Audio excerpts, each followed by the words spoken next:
संतुलित भोजन के जरिए आप अपने शरीर को तो स्वस्थ रख सकते हैं, बना सकते हैं, लेकिन आज हम आपको यह भी बताएंगे कि अपने मन को स्वस्थ बनाने के लिए दुनिया के लोग इन दिनों कौन सा नया तरीका अपना रहे हैं और इस तरीके का भारत से क्या कनेक्शन है।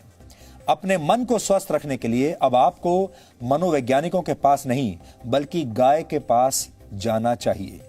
हालांकि हमारे यहां यह फॉर्मूला बहुत पुराना है, लेकिन आप तो जानते हैं हमारे देश में हमारे पास जो मौजूद है हमने कभी उसका महत्व समझा नहीं है।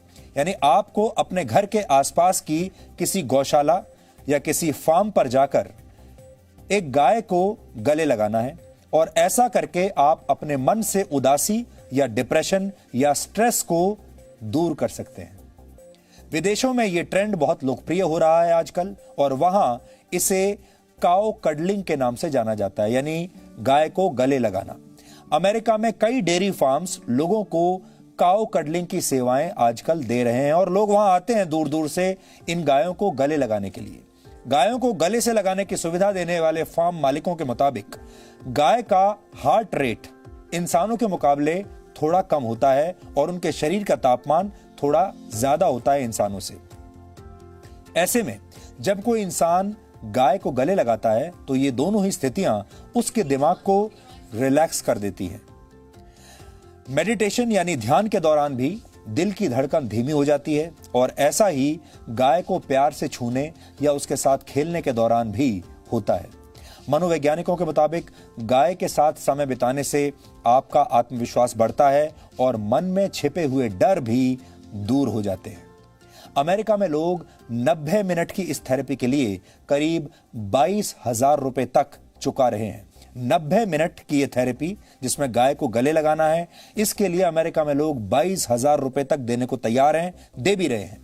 यूरोप और अमेरिका में यह थेरेपी निराश और एंजाइटी के शिकार लोगों की बहुत मदद कर रही है। स्विट्जरलैंड और नेदरलैंड्स में 3 घंटे तक काउ कडलिंग के लिए लोग लगभग 4,000 रुपए चुका रहे हैं और वहां इस प्रक्रिया को एक खास नाम दिया गया है जिसे कहते हैं काउम्युनिकेशन। आपने सुना होगा अंग्रेजी का नाम है कम्युनिकेशन। उस कम्युनिकेशन को उन्होंने कर दिया है काउम्युनिकेशन। काउ के साथ कम्युनिकेशन यानी गाय के साथ संवाद, अगर हिंदी में इसकी बात करें तो। हमारे देश में जब हम किसी भोले भाले व्यक्ति की तारीफ करते हैं तो अक्सर कहते हैं ये तो गाय की तरह सीधा है। गाय का यही सीधा और शांत स्वभाव अब दुनिया भर के लोगों को भा रहा है, उन्हें पसंद आ रहा है। भारत दुनिया का अकेला ऐसा देश है जहां गाय को मां का दर्जा दिया गया है, लेकिन अब ये गायें दुनिया भर के लोगों को भी मां की तरह प्यार दे रही हैं और उनके दिमाग को शांत बना रही हैं, उनके स्ट्रेस को कम कर रही हैं। ठीक वैसे ही जैसे जब आप अपनी मां की गोद में लेट जाते हैं तो आप सारी दुनिया के दुख दर्द भूल जाते हैं, सारी टेंशन, सारा स्ट्रेस आप भूल जाते हैं। यानी गाय अब सिर्फ भारत नहीं बल्कि जगत माता बनने की राह पर है। हमने गाय की इन ममता भरी तस्वीरों के आधार पर आज आपके लिए एक बहुत ही स्पेशल रिपोर्ट बहुत प्यार से तैयार की है जो आज आपका दिन बना देगी। इसे देखकर आपको भी गाय के साथ समय बिताने और अपने जीवन से नकारात्मक विचारों को दूर करने में बहुत मदद मिलेगी। आप चाहें तो इस वीकेंड पर खुद काउ कडलिंग का एक रियलिटी चेक कर सकते हैं, खुद करके आप देख लीजिए। हमें भरोसा है इससे आपको मानसिक शांति जरूर मिलेगी।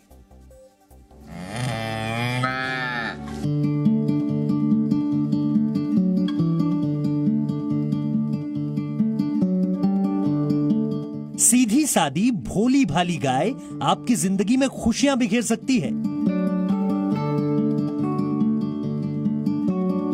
गाय का दूध ही नहीं बल्कि उसका स्पर्श भी आपके दुखी मन में आशा की किरण जगा सकता है।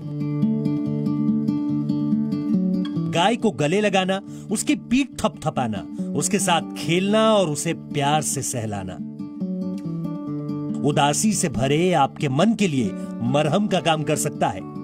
यूरोप और अमेरिका में काउ कडलिंग का इस्तेमाल एक मनोवैज्ञानिक इलाज पद्धति के तौर पर किया जा रहा है। काउ कडलिंग की सुविधा देने वाले विशेषज्ञ मानते हैं कि गाय का भोलापन और शांत बर्ताव उन लोगों को फायदा पहुंचाता है जो मानसिक परेशानी के दौर से गुजर रहे हैं। बड़ों के साथ साथ बच्चों को भी गाय का ये साथ खूब लुभाता है। तनाव और एंजाइटी भरी जिंदगी में ये गायें बड़ी खामोशी के साथ इंसानों की मदद कर रही हैं। भारत में गायों को प्यार किया जाता है, लेकिन विदेशों में इस जानवर की यही मासूमियत कारोबार की शक्ल ले रही है। भारत के राष्ट्रपति ने वर्ष 2019 में मूल रूप से जर्मनी की निवासी फ्रेडरिक एरिना को पद्मश्री से सम्मानित किया था।